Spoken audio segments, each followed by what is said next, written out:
call me Mystic Mike because I predict these things. Alexander Volkanovski takes on Diego Lopes for the featherweight strap at UFC 325.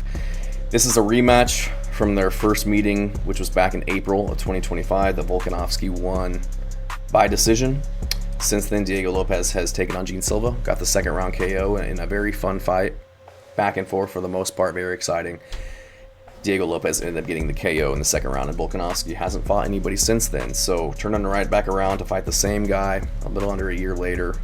You could say Diego Lopes isn't the most deserving of this fight. You got Movsar Evloev, Lerone Murphy, these undefeated guys on the come up. But I imagine with the timing and just the state of the division, this fight made the most sense for these guys. So the first fight was good. I think that the judges, they gave it to two judges gave it to Volkanovski 4-1, and one gave it 3-2. I think that it was 3-2 for Volkanovski. I think that it was 2-2 tied up going into the fifth round, and I think that Volkanovski did enough in the fifth to kind of squeak that one out.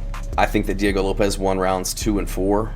Obviously round 2 because he dropped him at the end of round 2, but I don't think two of those judges gave it to him. And then round 4 hurt him with the right hand, hurt Volk's left eye visibly in that round. He was bleeding as well. So I had it 2-2 going into the fifth round, and Volkanovski getting that one. So I did have Volkanovski winning it regardless, but I do think that it was much closer than I remembered it being rewatching it.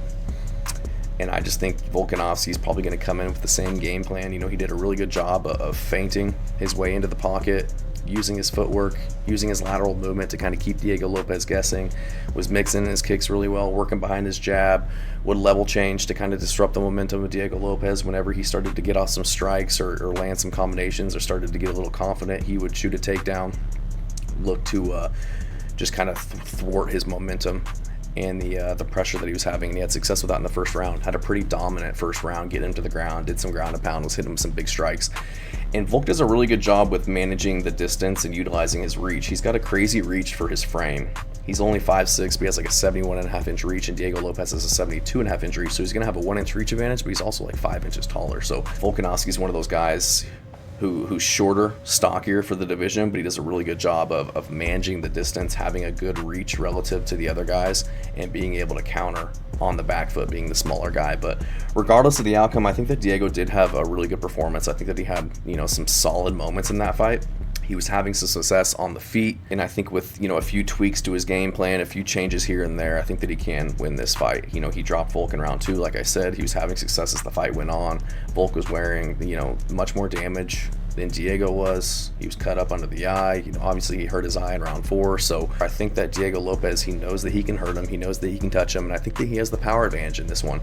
And with Volkanovski's chin being tested, obviously being knocked out by Islam Makhachev and then Ilia Topuria, and then getting dropped in the second round, I do think that Diego Lopes is going to be able to get this one done by KO. So I'm going with Diego Lopes. Again, just a few minor changes to the game plan, maybe getting out front and being a little bit more aggressive from the get-go is going to help him. But now that he's gone 5 rounds with Volkanovski, that was his first 5-rounder in the UFC, his first title fight. This will be his third main event in a row. So he went Volkanovski, and then he was in the Gene Silva one that only went 2 rounds, but he's training 5 rounds.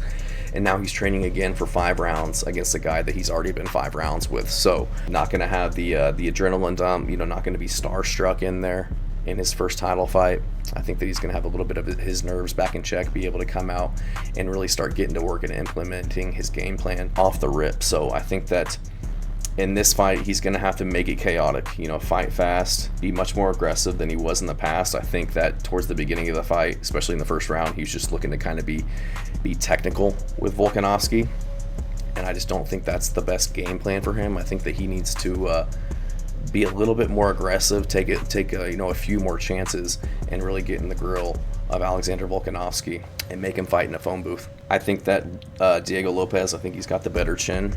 He's got a granite chin, taking some of those strikes from Volkanovski. We saw him eating some huge strikes from Gene Silva, some front kicks to the face, and we know that Gene Silva is a power puncher. That dude's able to KO anybody, and we saw Lopes just be able to kind of eat him for the most part, maybe get stumbled, but stick through it and be able to come back and get the KO over somebody like Gene Silva. So I think that he's the more durable of the two.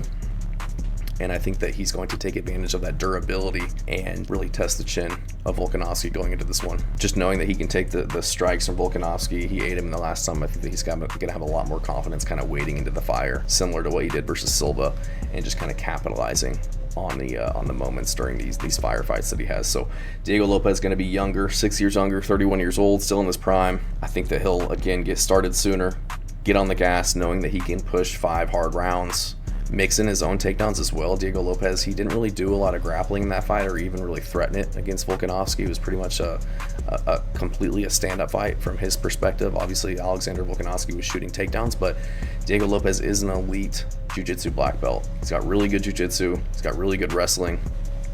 He was able to use that in the Gene Silva fight, took him down round 1 immediately to mount, had some really nasty ground and pound, had some really good elbows to kind of to beat up Gene Silva. And I think that if he implements all of his tools going into this one with Volkanovski and doesn't look to just throw hands, I think that he can have a lot of success. He was throwing leg kicks at the beginning. He kind of got away from that and got back to just, throwing the hands, kind of wide hooks at times. I think that he can tighten those up a little bit as well. And I think that he can look for knees up the middle as Volkanovski's shooting in. If he's throwing, throw a few punch combination, end his exchanges with some knees up the middle as Volk level changes down to kind of disrupt that momentum again and just kind of take advantage of the height disadvantage there. If he's throwing knees to the chest of Volkanovski, he's only got to dip down a little bit. And even if he's not dipping down, he's going to be taking knees to the stomach all night, and it's going to be deterring him from shooting takedowns as well. So look for knees up the middle. Use his leg kicks.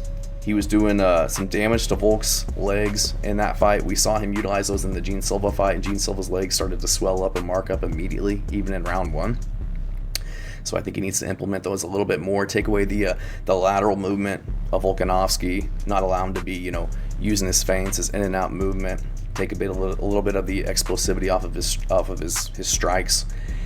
And I think that he can also go up top, being the taller guy, 5'11". We obviously saw Islam Makhachev have success being the taller guy, landing that high kick against Volkanovski. So I think that's definitely a weapon that Diego Lopes can use as well.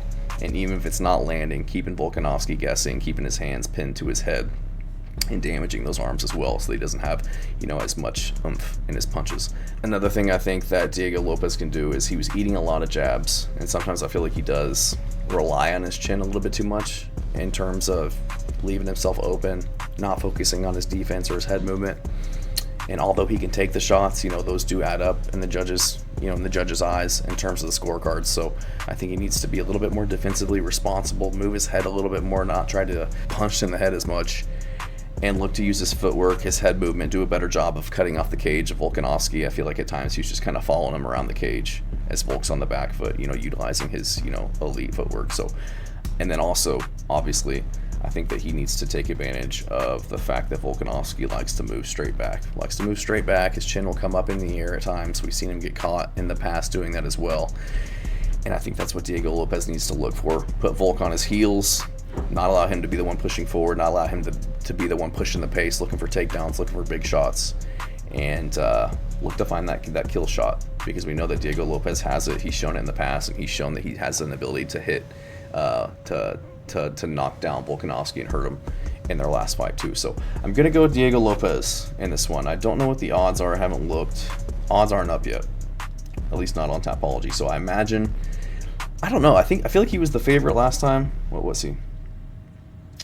He was a plus 130 underdog last time. I got to imagine he's probably an even bigger underdog now that he's lost, but he also did look good, and he had a pretty good performance over Gene Silva as a plus 205 dog, getting the KO in that one. So I'm going to go with Diego Lopes, though.